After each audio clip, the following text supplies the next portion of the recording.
fourth generation of consoles was mostly defined by the war between the Sega Genesis and the Super Nintendo, but there was technically a third party in the running, the TurboGrafx-16. It didn't have nearly as much press in the United States, but it did quite well in Japan for its advanced graphics and surprisingly robust library. In fact, it was the system I had as a kid and I loved it. In fact, I still have it, including a collection of games. The system had its fair share of strange games, such as the Crush Pinball series, Somewhere Assault, and Silent Debuggers. One game always stood out to me though, but not necessarily for the reasons they wanted. A strange little anomaly of a game called Yo Bro, one that seems innocent enough, but whose backstory is actually one of the most interesting on the system. The game itself is strange, as you play as a cool bear in sunglasses on a skateboard, saving all the kids in a city from a variety of monsters and enemies. But what makes this game stand out is apparent from the moment you boot it up and hear the title theme.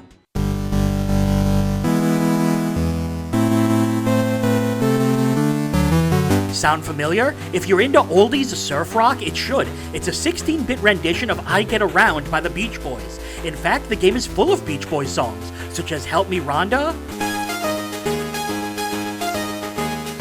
California Girls, and Fun Fun Fun.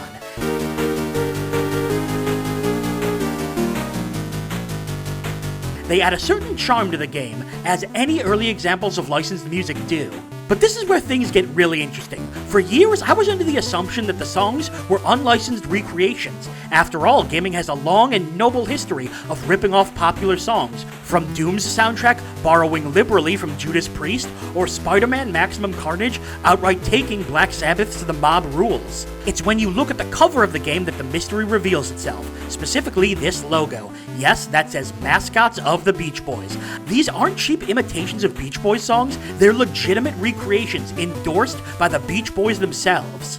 See, in the 90s, the Beach Boys were looking to find a way to reintroduce themselves to a younger audience, and so co-founder of the Beach Boys and lead singer Mike Love brainstormed an entire cartoon spin-off known as Camp California.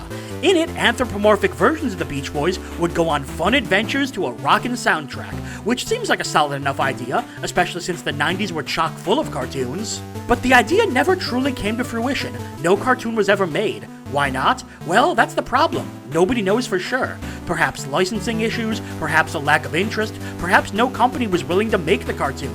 But for whatever reason, Camp California fizzled out before it was ever truly alive. Only 3 pieces of media exist for Camp California.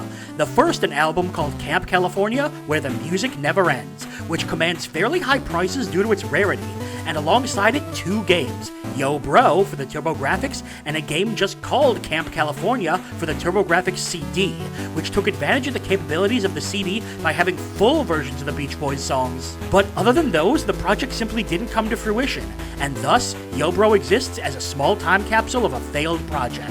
Who knows why it didn't get brought to any other systems, although the fact that it also outright stole music from Superman and RoboCop might have something to do with it.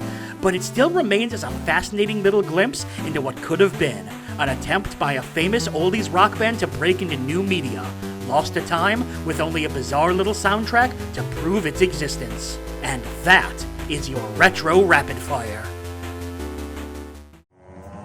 Thank you so much for watching. Make sure to hit the like button, leave a comment, and subscribe for regular gaming videos 2 times a week from shows like Dollar Store Gaming, Game Boy Roulette, Retro Rapid Fire, and 10 Things You Missed. Thanks again, and I'll see you next time.